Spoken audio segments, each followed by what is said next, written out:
She wasn't just one of the greatest all-around dancers of her generation. Many dance historians believe she was the most versatile female dancer ever captured on film. We're talking tap, pointe, adagio, modern, partnering, jazz. She did it all and made it look effortless. Her obsessive perfectionism and crisp athletic technique left even the greats in awe. Yet today, she's less remembered, partly because of how her story ended, and partly because Hollywood never quite knew what to do with a dancer of her caliber. Welcome to my podcast, Hey Dancer, and my weekly series, The Rest of the Story, where I do my best to go beyond the marquees, the headlines, the poster images, to tell the dance stories behind the legends. My name is Miller Daurey. I'm a one-man team, can I be honest? So when you engage, I'm talking liking and sharing and commenting. It really goes a long way. That support really does help. And if you like hearing the real stories of these dance icons, do me a favor and, hey, do yourself a favor to take a second to follow or subscribe wherever you're watching or listening so that you can be the first to know when a new episode drops. And make sure you stick around for the outro of this episode because I'm also going to touch on why our subject left Hollywood and the rumor that refuses to die. I don't normally get into any of that because this is a strictly related dance podcast, but when you Google or YouTube this legend, almost always what comes up first is the scandal, is the rumor. And so I felt I should address it at the very end. But as always, we are almost only focused on the dance. Okay, let's begin. She was born in Norwood, Ohio, a suburb of Cincinnati, in 1921.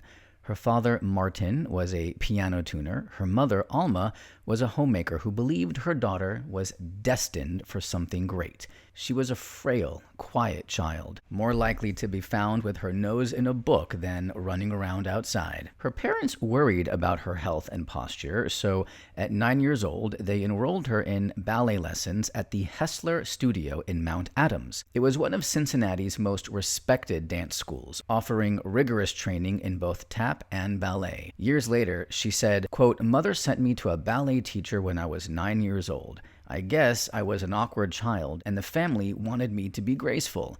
Then I found out I liked to dance, and people seemed to like to watch me. I was determined to go places." End quote. And from day one, she was relentless. She'd stay after class to perfect steps until her feet bled. The other students noticed her intensity. One early classmate, Doris Kapiloff, who later became Doris Day. Their mothers carpooled the girls to class, believe it or not. Although the two weren't especially close, there was already a quiet sense of competition. As her talent became undeniable, her mother made a bold decision to move them both to New York. The family didn't have much, but Alma believed her daughter had something extraordinary, and she was willing to risk everything to give her the training and exposure she needed. On January 21, 1937, at just 15, she performed a tap solo on the Major Bowes Amateur Hour, a hit radio program known for launching careers. She danced to When You're Smiling, won the contest, and joined the All-Girls Revue, touring theaters across the country. She was barely a teenager and already a working dancer. Between tours, she kept training, now in New York City. She took classes at the Sonia Sorova School on 57th Street, located in Steinway Hall, where her mother worked as a secretary to help cover the cost. Later, she enrolled at the School of American Ballet. At 16, she was still just 4'6". So, determined to grow, she devised her own stretching regimen. 1, she'd hang from door frames by her fingertips. 2, she'd kick high into the air.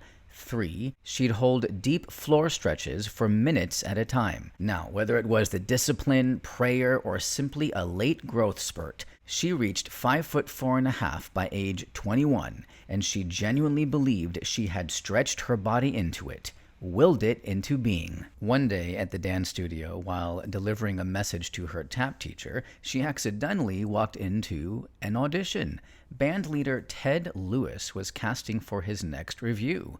He spotted her and said, "Hey, can you dance?" She said yes. He said to put on some tap shoes. So she excused herself for a minute, went to go grab them, and came back and booked the gig. See, Lewis was a big name in vaudeville and jazz. Touring with him gave her polish and presence. She performed in Southgate, Kentucky, just across the river from her hometown, and got her first taste of what it meant to carry a show. She joined the Rockettes soon after, just 17 years old, one of their youngest dancers, but within 2 weeks, she was fired. Why? Too much individuality. She landed Broadway roles next, Very Warm for May, By Jupiter with Ray Bolger, and A Connecticut Yankee. In 1943, producer Samuel Goldwyn saw her on stage. He then cast her in Wonder Man opposite Danny Kaye, and just like that, Hollywood had found its new musical darling. And by the way, her big tap number in Wonder Man, which includes tapping on pointe, astonishing. Over the next decade, she danced with and consistently matched the greatest screen dancers of all time. With Gene Kelly, she delivered a compelling performance in Slaughter on 10th Avenue from Words and Music in 1948, a ballet brimming with tension and sensuality. To prepare, Kelly had her study with Marie Bryant to cultivate a sharper, more grounded power. The result remains one of the era's most acclaimed dance duets. They reunited in On the Town, a film ranked among the top 20 movie musicals of all time by the American Film Institute. In it, her agility, versatility, and precision complemented Kelly's athletic choreography, adding a buoyant energy to the film's dynamic numbers. Partnering with Fred Astaire, she showcased her balletic grace in Thinking of You from Three Little Words and dazzled in The Belle of New York, where their performances featured mid-air lifts and rapid spins executed with remarkable elegance. Astaire once remarked about her, quote, "She was a real accomplished dancer, that girl. Ballet, tap dancing, anything you wanted her to do." End quote. Around this time, 1950 or so, her name was as recognizable as Babe Ruth or Frank Sinatra. She wasn't just a dancer in movies, she was a star. In Call Me Madam, 1953, she infused her duets with Donald O'Connor with vivacity and humor, and in White Christmas, 1954, voted the third best holiday movie of all time by AFI, her dance numbers, athletic, angular, jazzy, precise, strikingly ahead of their time, showcasing a style that resonates with contemporary audiences even today. Critics and peers alike marveled at her seamless transitions between diverse dance styles. She excelled in seemingly everything: tap, ballet, acrobatics, comedic routines, dramatic routines, partnering, sensual ballets, all while hitting every musical accent with uncanny control. Her performances were not just technically flawless, but also emotionally expressive, leaving a lasting impact on the art of dance in cinema. And she never really stopped, even as musicals faded, even as her star dimmed, even as arthritis set in. Her niece, Ileana Rothschild, remembered her still taking dance classes well into her 50s, long after the spotlight faded. Her discipline had nothing to do with fame. It was who she was. She once said, quote, "Dancing is like breathing. Missing a day of either is very bad." End quote. Her name, Vera-Ellen. And now you know the rest of the story. All right, Dance fam, before I get into a couple of other things I promised to touch on with regard to Vera-Ellen, if you enjoyed this, if you learned something, if you were entertained, if you feel like, oh my God, my friends, my fam, my dance peeps, they need to know about Vera-Ellen, you gotta share it. So, don't forget, hit that share, like, comment, follow, subscribe. That support goes a very long way. So thank you, thank you. Okay, now let's get to why Vera-Ellen left Hollywood. So now there were several overlapping reasons, none of them quite as scandalous as the rumors might suggest. First, the musical genre was fading. By the late 1950s, fewer films featured large dance numbers or required highly trained dancers. The opportunities simply dried up. Second, she was typecast. Studios saw her, unfortunately, as not a dramatic actress, although she was very good. So as musicals waned, so did her career prospects. Then came personal tragedy. In 1963, her only child, Vera-Ellen, died of SIDS at just 3 months old, and Vera-Ellen withdrew from public life soon after. Now, the biggest rumor of all, let's get to it, there were whispers of anorexia, but her family and closest friends, those who knew her best, have consistently rejected those claims, and it doesn't feel to me in all of my research that they rejected the claims just because they wanted to, I don't know, preserve an image of her or something. It feels very legit and sincere. And honestly, her body type had been the same her whole life. I mean, that says a lot right there. In her 9th grade graduation photo, which if you're watching this on YouTube or Spotify, you will see, she literally stood a full head shorter than even the shortest classmate. That same petite frame followed her into adulthood, where her famously tiny waist, reportedly just 18 inches, became part of her Hollywood mystique. Now, what people really did fixate on was her neck. Oh my God, there's endless videos about this. So in White Christmas, she wore scarves or high-collared costumes in pretty much every scene, and off-screen, she often sported chokers. But to those who knew her, it wasn't a cover-up. It was just a style choice, a signature, like, I don't know, Charlie Chaplin's cane, or Hepburn's cropped bangs, or Van Johnson's red socks. Her longtime friend, Bill Dennington, called the rumor hurtful nonsense, simply saying she just liked scarves. Her neck was lovely.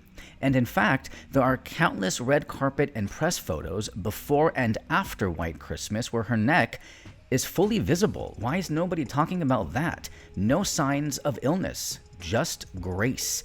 More importantly, to me at least, the physical demands of the choreography she performed, especially in films like Words and Music, the one with Gene Kelly, where she had to do, insane athleticism in her dancing, or just even her work in White Christmas. None of that would have been possible, I don't think, to maintain the endurance with the kind of malnourishment that anorexia entails, you know? She wasn't just dancing. Come on, she was dancing like an elite athlete, which dancers are, but she was at the very top of her game, the most elite, daily, for decades. So for me, the facts don't support the rumor. Her dancing alone disproves it. What she did have was arthritis, which made dancing quite painful, but it didn't stop her, not for years. As I mentioned in the main script, she continued to take class. She continued to train. She stayed fit, toned, and poised, even when nobody was watching. She passed away in 1981, tragically, very sadly, from ovarian cancer at just 60 years old. But her dancing, it holds up. Some choreography from the golden age of musicals feels like a time capsule. You know, it's charming, it's amazing, it's extraordinary, but it feels a little bit dated. Vera-Ellen's movement still looks fresh, clean, powerful, ahead of its time. She wasn't just a movie star, she was a machine of movement, a technician with a heart, one of the finest dancers Hollywood ever had, and maybe one of the most underappreciated. Well, if this video, even in any way, somehow is able to do her legacy just the teeniest, tiniest bit of justice, oh my gosh, I'd just be so honored. If you enjoyed this story, hey, like I said, consider subscribing, leaving a review on Apple. It really helps new listeners, new viewers find these stories, and it keeps the legacies of these legends alive. And boy, do they deserve to have their legacies kept alive. All right, until next time.